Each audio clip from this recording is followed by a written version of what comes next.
Hi, my name is John. I'm going to be working on some problems that one of my students had.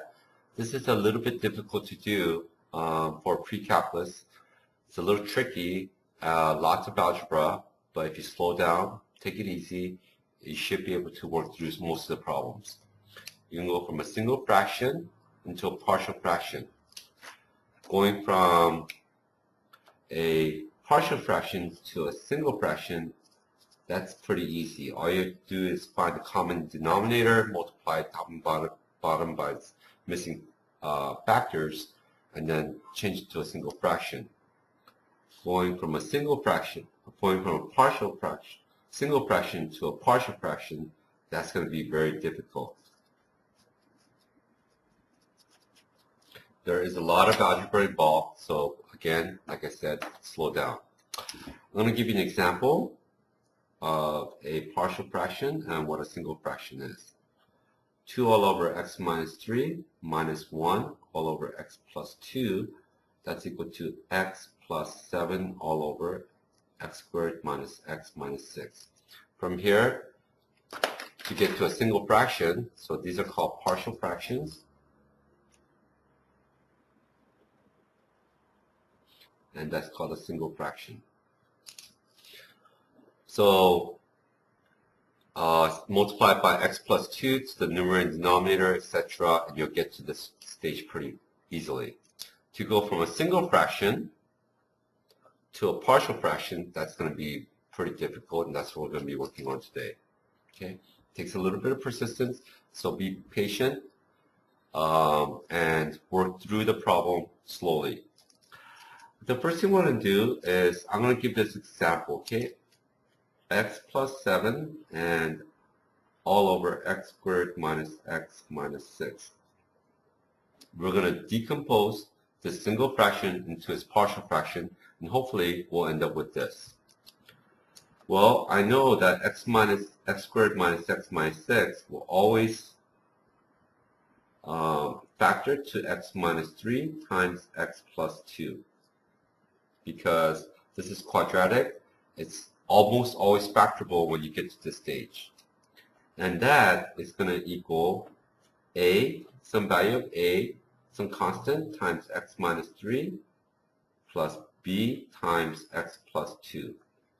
Since this term is linear, that means the degree is 1 here. It's always going to come out constant. The degree here, linear, so it's going to always come out constant. You're always going to have like a plus b on the numerators. When it gets more complicated, we'll talk about that later. But anyways, what we're going to do at this stage is we're going to bust this fraction. My 3-letter acronym, TLA, is BTF. Bust that fraction. TLA. So I'm going to multiply the left side by the LCD. X plus 3 times x minus 2, x plus 2, excuse me, x minus 3 times x plus 2, x minus 3 times x minus 2. We notice something, that the x minus 3's cancel, the x minus and x plus 2's cancel, x minus 3's cancel, x plus 2 cancels. It's supposed to be a plus, by the way. So on the left-hand side of the equation, all of these cancel. You end them with x plus 7.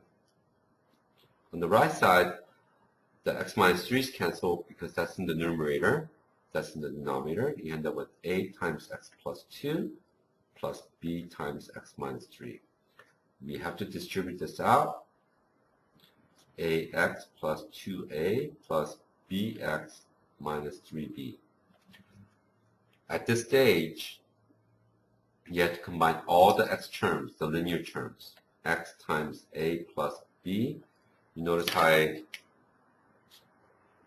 added the first term, ax plus bx, and I factor out an x right here.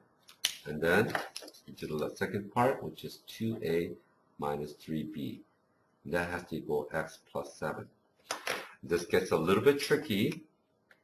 The coefficient of the degree of 1, the linear term, is 1. So we have to set this equal to 1. The constant term is 7, so we have to set the constant equal to 7. Notice there are no x's here. It's not a linear term. It's a constant term. That's the tricky part, which we can reset the equations for now. A plus b equals 1. 2a minus 3b is equal to 7. So what do? We multiply the first term by 3 to get rid of our b's. Becomes 3a plus 3b has to equal 3. I'm going to point to it as I go along. 2a plus 3a is 5a is equal to 10. That means a has to equal 2. I'm going to use this equation right over here. 2 plus b has to equal 1. Subtracting 2, b has to equal negative 1. Almost finished. Here's the original equation that we made the partial fractions on. So our a value is going to be 2 all over x minus 3 plus b, which is negative 1, all over x plus 2. There it is, 2 times x minus 3 plus a negative, which is minus, basically, which is the same thing, 1 all over x plus 2. Okay? So we're going to try something a little bit more difficult right now. It's from this book right over here.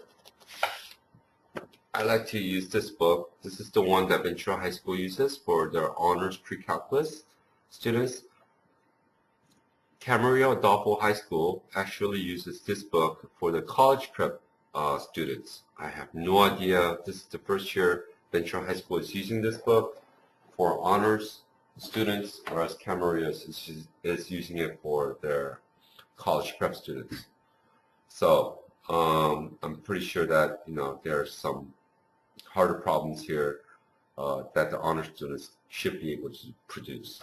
So I'm going to do page 503, a more difficult problem this time, example 7 from that book. You have 5x squared plus 20x plus 6 all over x cubed plus 2x squared plus x. I'm going to try to change the single fraction into its partial fraction. That's what we're trying to find. I tried factoring the numerator. It doesn't factor. Of course, as I stated earlier, the denominator should be factorable. First, you factor out an x. Comes x squared plus 2x plus 1. That becomes x times x plus 1 times x plus 1, x times x plus 1 squared. So the denominator factors to x times x plus 1 squared. Make sure you factor out the x first, factor these, and it becomes x plus 1, so, or x plus 1 quantity squared. This one's going to be a little bit tricky. So you have 5x squared plus 20x plus 6 all over x times x plus 1 squared is equal to a all over x, that's the first factor, plus b all over the second factor, which is x plus 1. And since this is squared, you have to have another one with x plus 1 squared. So one's going to be the first factor, the second one is going to be x plus 1, and the third one is going to be x plus 1 times x plus 1. Since these are all linear, they're all going to be constants. A, B, C must be constants. Now what do we do with this? Oh, we're going to bust that fraction again. We're going to multiply the left and the right with the LCD. X times x plus 1 squared, x times x plus 1 squared, x times x plus 1 squared, and then x times x plus 1 squared. I hope you can all see that. Yes. I'm going to use my green Sharpie. All of these cancel. X's cancel. One of the x plus 1's cancel. X plus 1 quantity squared cancels. So that's the tricky part. If there's two factors of x plus 1, you have to put the second factor as x plus 1 quantity squared. So let's rewrite this really nice and neat. On the left-hand side of the equation, it's going to be 5x x squared